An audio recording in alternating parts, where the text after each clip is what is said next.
আসসালামু আলাইকুম। Web design tutorial সিরিজের আরও একটি নতুন পর্বে সবাইকে স্বাগত জানাচ্ছি। গত পর্বে আমি দেখিয়েছিলাম কিভাবে HTML টেমপ্লেটের মধ্যে আমরা CSS ব্যবহার করতে পারি। আপনি যদি সেই ভিডিওটি মিস করে থাকেন তাহলে ডেসক্রিপশনে লিংক দেওয়া রয়েছে, সেখান থেকে দেখে আসতে পারেন। আজকে আমরা CSS এর বিভিন্ন প্রপার্টি, ভ্যালু, সিলেক্টর ইত্যাদি সম্পর্কে আলোচনা করব। প্রথমেই আমি আমার সাবলাইম টেক্সট কোড এডিটরটি ওপেন করছি এবং ওপেন করার পর এখানে আমার এক্সিস্টিং একটি প্রজেক্ট ছিল, অর্থাৎ আমরা এই টিউটোরিয়াল সিরিজের জন্য আমার ড্রাইভে একটা ওয়েব ডিজাইন নামে ফোল্ডার ক্রিয়েট করেছিলাম এবং এখানে কিছু ফাইল রয়েছে। আমি আগের ফাইলগুলো কেটে দিচ্ছি এবং নতুন করে আমি একটা ফাইল ক্রিয়েট করছি HTML, অর্থাৎ index.html এই নামে একটা ফাইল ক্রিয়েট করছি এবং এই ফাইলটা, এই ফোল্ডারটাকে আমি যদি এখন আমার সাবলাইম টেক্সটে ওপেন করতে চাই, এজন্য ফাইল থেকে ওপেন ফোল্ডার, দেন আমি ওয়েব ডিজাইন যে ফোল্ডারটি রয়েছে সেই ফোল্ডারটিকে সিলেক্ট করব। সিলেক্ট করার পর আমার এখানে ফোল্ডারটি ওপেন হয়েছে। এখন এই ফাইলের মধ্যে যেহেতু এখনও কোনো কিছু আউটপুট নাই, আমি যদি এই ফাইলটিকে আমার ব্রাউজারে ওপেন করি সে কিন্তু ব্ল্যাঙ্ক শো করছে। এখন আমি যদি HTML এর যে বেসিক স্ট্রাকচার সেটা যদি নিয়ে আসতে চাই, আমি বেসিক স্ট্রাকচারটা নিয়ে আসলাম। সাপোজ ওয়েব ডিজাইন টিউটোরিয়াল, আমি টাইটেলটাকে চেঞ্জ করে দিলাম। এখন আমরা গত পর্বে দেখিয়েছিলাম যে তিনভাবে আমরা আমাদের HTML এর মধ্যে CSS ব্যবহার করতে পারি। আমি যেহেতু গত পর্বে কিভাবে CSS HTML টেমপ্লেটের মধ্যে ব্যবহার করতে হয় সে বিষয়ে বিস্তারিত কথা বলেছি, এজন্য আমি এখানে সে বিষয়ে আর কথা বলছি। আমি সরাসরি একটি CSS ফাইল লিঙ্ক করে নিচ্ছি এবং CSS ফাইল লিঙ্ক করার পর আমি এই ফাইলটি এখন তৈরি করব, অর্থাৎ এই ওয়েব ডিজাইন টিউটোরিয়ালের জন্য যে ফোল্ডারটি ক্রিয়েট করেছিলাম ওয়েব ডিজাইন নামে, এখানে আমি style.css তারপর Ctrl+S দিয়ে সেভ দিলেই আমার style.css এই নামটি সেভ হয়ে যাবে। এখন আমি একটা CSS ফাইল ক্রিয়েট করে ফেলেছি এবং এখন এখানে যদি আমি কোনো কিছু একটা এলিমেন্ট নেই, সাপোজ আমি কি করব, একটা H1 নিব, H1 নিয়ে দিস ইজ হেডিং দেওয়ার পরে আমরা যদি এখন এখানে রিলোড দিই, আমি দেখতে পাচ্ছি দিস ইজ হেডিং লেখাটি এখানে শো করছে। সেম ভাবে আমরা যেহেতু এখানে আমাদের HTML ফাইলের মধ্যে আমাদের CSS ফাইলটি লিঙ্ক করে নিয়েছি, এজন্য আমি এখন এই CSS ফাইলের মধ্যে কিন্তু কোড লেখা শুরু করতে পারি। CSS শেখার জন্য মূলত আপনাকে তিনটা বিষয় সম্পর্কে ক্লিয়ার ধারণা নিতে হবে। প্রথমটা হচ্ছে সিলেক্টর, দ্বিতীয়টা হচ্ছে প্রপার্টি, তৃতীয়টা হচ্ছে ভ্যালু। প্রথমে আমরা জানবো যে সিলেক্টর বলতে আসলে কি বোঝায়। আমরা যে কিওয়ার্ডের মাধ্যমে একটা এলিমেন্টকে, অর্থাৎ একটা HTML এলিমেন্টকে সিলেক্ট করব সেটাকেই সিলেক্টর বোঝায়। যেমন আমি যদি এখন আমার এই HTML ডকুমেন্টের H1টাকে সিলেক্ট করতে চাই, সেজন্য আমাকে এই CSS কোডের মধ্যে, অর্থাৎ CSS ফাইলের মধ্যে লিখতে হবে H1, অর্থাৎ আমার ট্যাগের নামটা আমি সরাসরি লিখতে পারি। এখন ট্যাগের নামটা লিখে তারপরে আমি একটা সেকেন্ড ব্রেকেট দিতে, ট্যাগের নামটা দিয়ে এখানে সেকেন্ড ব্রেকেট দেওয়ার পর আমাদেরকে প্রথমেই লিখতে হবে প্রপার্টি, এরপরে কোলন দিয়ে আমাদেরকে দিতে হবে ভ্যালু, তারপরে আমাকে সেমিকোলন দিয়ে এই কোডটাকে শেষ করে দিতে হবে। সেম ভাবে আমাদেরকে আবার আমরা যদি একাধিক প্রপার্টি এবং ভ্যালু ইউজ করতে চাই, সেজন্য এই কোলনের পরে সেম ভাবে আমরা আবার প্রপার্টি দিব, তারপর কোলন দিয়ে ভ্যালু। এভাবে আমাদের যত ইচ্ছা তত আমরা CSS কোড এখানে ব্যবহার করতে পারি। এখন আমাদের এই যে CSS কোড লেখার সুবিধার্থে এবং বোঝার সুবিধার্থে আমরা যেটা করব, এই যে সেকেন্ড ব্র্যাকেটের পরের এই অংশটুকু নিচে নামিয়ে দিব। সেম ভাবে এই অংশটুকু, অর্থাৎ আরেকটা প্রপার্টি যে আমরা ব্যবহার করছি সেটাকেও নিচে নামিয়ে দিব এবং ফাইনালি আমাদের যে সেকেন্ড ব্র্যাকেটটা ক্লোজ হয়েছে সেটাও নিচে নামিয়ে দিব। তাহলে কিন্তু এখানে আমরা খুব সুন্দর একটা স্ট্রাকচার দেখতে পাচ্ছি। অর্থাৎ এখন যদি আমরা প্রপার্টি ভ্যালু এভাবে যত ইচ্ছা তত আমরা ব্যবহার করতে পারি। এভাবে আমরা বিভিন্ন প্রপার্টি এবং ভ্যালু ব্যবহার করতে পারি। এখন প্রথমে আমরা যদি একটা প্রপার্টি ব্যবহার করি, প্রপার্টির নামটা যদি আমরা দিই কালার, প্রপার্টির নামটা আমরা দিলাম কি কালার বলতে বোঝাচ্ছে যে এই যে লেখাটা রয়েছে, অর্থাৎ এই H1 ট্যাগের ভিতরে যে লেখাটা রয়েছে সেই লেখাটার কালার কি হবে। সাপোজ আমি যদি কালারের ভ্যালু হিসেবে রেড লিখে দিই, সেক্ষেত্রে আমি যদি এখন আমার ডকুমেন্টটা রিলোড দেই, আমি দেখতে পাচ্ছি এখানে কিন্তু কালারটা চেঞ্জ হয়ে গেছে। সেম ভাবে আমরা যদি এখানে কালারটাকে অন্য কোনো একটা কালার দিই। এখন এখানে কিন্তু আমরা রেড ব্যবহার করেছি, সরাসরি আমরা রেড কালার যেটা আছে সেটা কিন্তু এখানে সিএসএস এ সাপোর্ট করবে। পাশাপাশি আপনি যদি চান যে বিভিন্ন কালারের যে হ্যাক্স কোড আছে সেই হ্যাক্স কোড ব্যবহার করতে পারেন, পাশাপাশি আপনি RGBA কোডও ব্যবহার করতে পারেন। আমি যদি এখানে একটা অন্য কোড নিয়ে আসতে চাই, অর্থাৎ আমরা একটা যদি কালার কোড নিয়ে আসতে চাই, যেমন আমি একটা colormind.io এই ওয়েবসাইটে গেলাম এবং এখানে আমি একটা কালার জেনারেট করলাম। সাপোজ আমি একটা কালার জেনারেট করছি, সাপোজ এইটা, অর্থাৎ আমি চাচ্ছি আমার লেখার কালার হবে এইটা। এখন এই যে কোডটা, এইটাকে মূলত বলা হয় হ্যাক্স কোড, অর্থাৎ 6 ডিজিটের যে কোডটা আছে সেটাকেই হ্যাক্স কোড বলা হয়। এখন আমি যদি এই কোডটাকে কপি করে নিয়ে যাই এবং কপি করে নিয়ে এখানে যদি এই রেডের পরিবর্তে আমি এখানে যদি একটা হ্যাশ দিই এবং হ্যাশ দিয়ে আমি যদি এখানে কোডটাকে পেস্ট করে দিই, পেস্ট করে এখানে যদি আমি রিলোড দেই, এখন কিন্তু আমার লেখাটার কালার কিন্তু পরিবর্তন হয়ে গিয়েছে। অর্থাৎ আমি এখানে যে কালারটা দিয়েছি ওই কালারের কোডটা কিন্তু আমাকে এখানে দিয়ে দিয়েছে, অর্থাৎ সেই কালারটাই কিন্তু এখানে লেখাটা হয়ে গেছে। সেমভাবে আমি যদি এইটা ব্যবহার করতে চাই, এই যে গ্রিন টাইপের যে কালারটা আছে, সেমভাবে আমরা হ্যাশের পরবর্তী যে 6 ডিজিটটা আছে সেটা আমরা এখানে ভ্যালুটা চেঞ্জ করে দিব এবং চেঞ্জ করে দেওয়ার পরে আমি যদি এখানে রিলোড দিই, আমি দেখতে পাচ্ছি যে কালারটা কিন্তু এখানে চেঞ্জ হয়ে গেছে। তাহলে আমরা বুঝতে পারলাম যে কোনো একটা HTML এলিমেন্টকে সিলেক্ট করার জন্য যে কিওয়ার্ডটা ব্যবহার করা হয় সেটাকে বলা হয় সিলেক্টর। তারপরে আমরা সেকেন্ড ব্র্যাকেট শুরু করব এবং সেকেন্ড ব্র্যাকেট শেষ করব। মাঝামাঝিতে আমরা প্রপার্টি ভ্যালু এইভাবে ব্যবহার করব। যেমন এখন আমরা এখানে কালার নামে একটা প্রপার্টি ব্যবহার করেছি এবং তার ভ্যালু হিসেবে একটা হ্যাক্স কোড দিয়েছি, যাতে করে সেই হ্যাক্স কোডের কালারটা এখানে পেয়ে যায়। এবং আমরা এখানে দেখতে পাচ্ছি যে ডকুমেন্টসের মধ্যে সেই হ্যাক্স কোডের কালারটা কিন্তু এখানে পেয়েছে। এখন যদি আমরা চাই যে এই যে লেখাটা রয়েছে, এখানে যে লেখাটা রয়েছে, এই লেখাটার প্রথম অক্ষরটা কিন্তু ক্যাপিটাল লেটারে আর বাকি সবগুলো কিন্তু স্মল লেটারে রয়েছে। আমি যদি চাই যে সবগুলো লেখাকে আমি ক্যাপিটাল লেটারে পরিণত করব, তাহলে আমাকে ব্যবহার করতে হবে টেক্সট ট্রান্সফর্ম। এখন টেক্সট ট্রান্সফর্মের মধ্যে আমি যদি আপার কেস ব্যবহার করি, সেক্ষেত্রে এখানে এখন যদি রিলোড দিই, সবগুলো লেখা কিন্তু আপার কেস হয়ে গিয়েছে। একইভাবে আমরা যদি আরও কিছু ব্যবহার করি, অর্থাৎ আরও কিছু প্রপার্টি এবং ভ্যালু ব্যবহার করি, আরেকটা আমরা ব্যবহার করতে পারি সাপোজ ব্যাকগ্রাউন্ড কালার। আমরা যদি শুধু ব্যাকগ্রাউন্ড দিই, সেক্ষেত্রে আমি যদি এখানে কালার দিই, কালার পাবে, ইমেজ দিলে ইমেজ পাবে।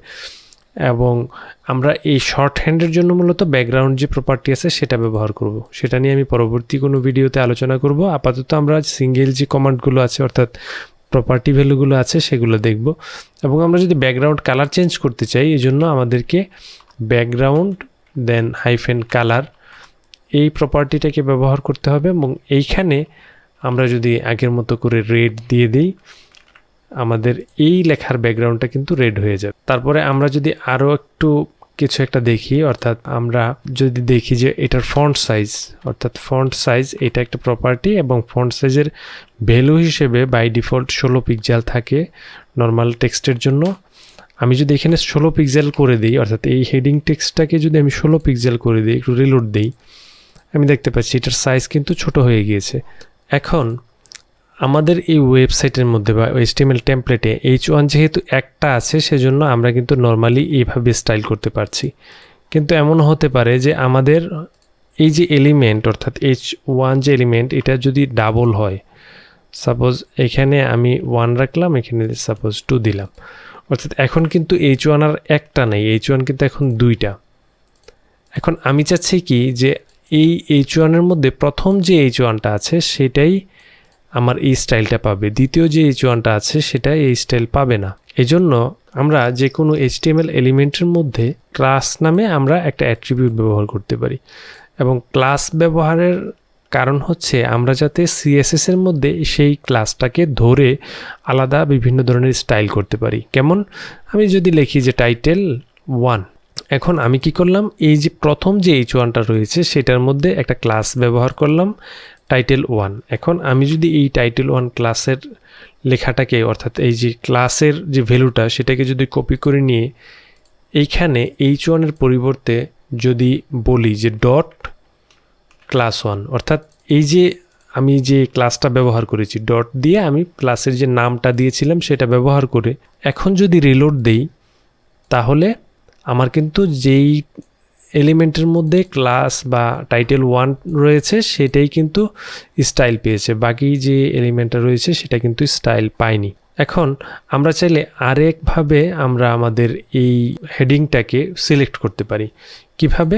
আমরা যদি ক্লাসের পরিবর্তে এখানে লিখি আইডি, আমরা যদি আইডি লিখি সেক্ষেত্রে এখানে ডট যে দিয়েছি আমি ডটের পরিবর্তে আমাকে ব্যবহার করতে হবে হ্যাশ, অর্থাৎ হ্যাশের মাধ্যমে আমাদের এই সিএসএস ফাইল বুঝতে পারবে যে এইটা হচ্ছে একটা আইডি, তখন সে আইডিটাকে খুঁজবে এবং রিলোড দেওয়ার পরে আমার কিন্তু রেজাল্ট আনচেঞ্জড, অর্থাৎ এখানে কিন্তু কোনো পরিবর্তন হয় না।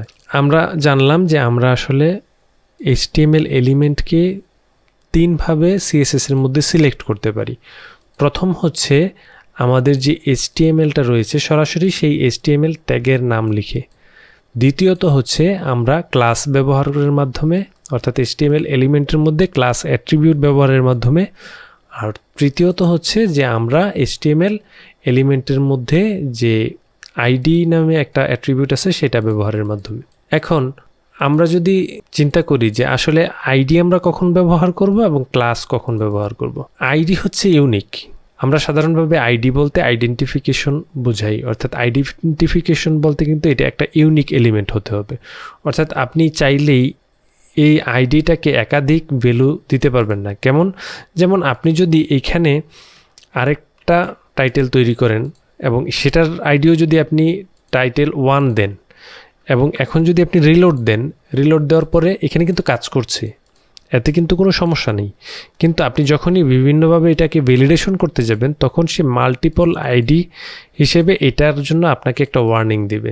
এজন্য সবচেয়ে ভ্যালিড ওয়ে হচ্ছে আপনি যদি স্টাইলের ক্ষেত্রে কোনো একটা ইউনিক এলিমেন্টকে ধরতে চান সেক্ষেত্রে আপনি আইডি ব্যবহার করতে পারেন, আদারওয়াইজ আপনি ব্যবহার করতে পারেন ক্লাস। অর্থাৎ ক্লাস হচ্ছে আপনি মাল্টিপল এলিমেন্টের মধ্যে একই ক্লাস আপনি ব্যবহার করতে পারেন, কিন্তু আপনি মাল্টিপল এলিমেন্টের মধ্যে একই আইডি ব্যবহার করা এইটা আসলে স্ট্যান্ডার্ড না। অর্থাৎ সিএসএস বা HTML স্ট্যান্ডার্ডের মধ্যে একই আইডি ব্যবহার করেন তবে সেই কোডটাকে স্ট্যান্ডার্ড হিসেবে ধরা হয় না। আমরা যদি এই যে স্ট্রাকচারটা আছে এই স্ট্রাকচারটাকে যদি অন্যভাবে দেখি, যেমন আমি একটা H1 নিলাম এবং H1 নিয়ে আমি বললাম দিস ইজ সামথিং, এবং এই যে সামথিং শব্দটা আছে আমি সামথিং শব্দটাকে অথবা এই যে ইজ নামে যে লেখাটা আছে এই লেখাটাকে যদি আমি একটু কাট করে এইটাকে আমি যদি একটা স্প্যানের ভিতর রাখি, এখন নর্মালি কিন্তু আমি যদি এখন এই যে আমার ডকুমেন্ট আছে এখানে যদি রিলোড দিই এটা কিন্তু নর্মালি শো করছে, এখানে কিন্তু কোনো প্রকার স্টাইল পাইনি। আমি যদি আমার এই যে এলিমেন্টটা অর্থাৎ আমার এই যে H1 এর ভিতরে যে স্প্যান রয়েছে এইটাকে যদি ধরতে চাই তাহলে কিভাবে ধরবো? এই জন্য আমরা যেভাবে সিলেক্ট করতে পারি, প্রথমত আমরা H1 অর্থাৎ প্রথম যে ট্যাগটা রয়েছে সেই ট্যাগটা লিখতে পারি। সেই ট্যাগটা লিখার পরে তারপরে তার ভিতরে যদি কোনো চাইল্ড ট্যাগ থেকে থাকে, অর্থাৎ এই তার ভিতরে যে আমরা স্প্যান লিখেছি সেই স্প্যানটাকে আমরা লিখতে পারি।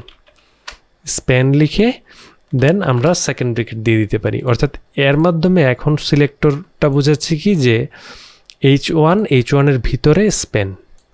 এবং এখন যদি আমি এই স্প্যানটাকে বলি কালার রেড এবং এখানে যদি রিলোড দেই আমি দেখতে পাচ্ছি যে এই যে শুধুমাত্র ইজ এই শব্দটা কিন্তু রেড কালার হয়ে গিয়েছে। সেমভাবে আপনি যদি স্প্যানের ভিতর আরও কিছু রাখতে চান, যেমন আমি আই রাখলাম, অর্থাৎ এই স্প্যানের ভিতরে সরাসরি এটা স্প্যানে হবে না, আমি সাপোজ আই নামে আরেকটা ট্যাগ নেব, সেই আই ট্যাগের ভিতরে আমার স্প্যানটা আছে।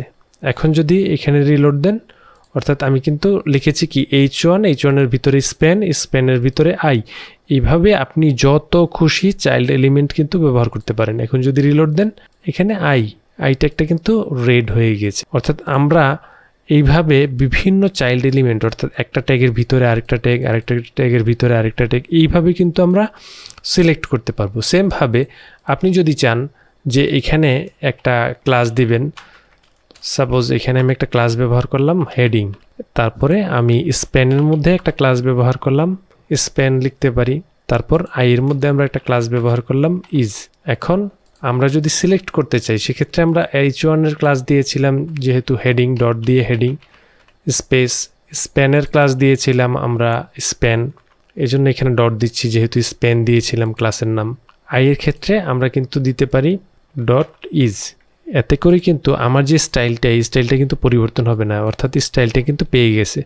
আপনি এইভাবে বিভিন্ন চাইল্ড এলিমেন্ট কিন্তু সিলেক্ট করতে পারেন, অর্থাৎ আপনি চাইলে প্রথমে ট্যাগের নাম লিখতে পারেন, ট্যাগের নাম লিখে তারপরে ভিতরের ট্যাগ, তারপরে ভিতরের ট্যাগ, অথবা আপনি ক্লাসের নাম লিখতে পারেন তার ভিতরের ক্লাস, এরপরে আবার এইভাবে ভিতরের ক্লাস করে করে আপনি যত ইচ্ছা আপনি এলিমেন্ট কিন্তু সিলেক্ট করতে পারেন। এইভাবে আমরা মূলত বিভিন্ন যে প্রপার্টি এবং ভ্যালু রয়েছে CSS এর সেই প্রপার্টি এবং ভ্যালুগুলো ইউজ করতে পারি। সো আজকে এই পর্যন্তই। পরবর্তী ভিডিওতে আমি CSS এর মাধ্যমে কিভাবে আমরা স্পেস তৈরি করতে পারি, অর্থাৎ প্যাডিং মার্জিন কিভাবে দিতে পারি, সেই বিষয়গুলো সম্পর্কে আপনাদের সাথে আলোচনা করব। সেই পর্যন্ত সবাই ভালো থাকবেন, সুস্থ থাকবেন। আল্লাহ হাফিজ।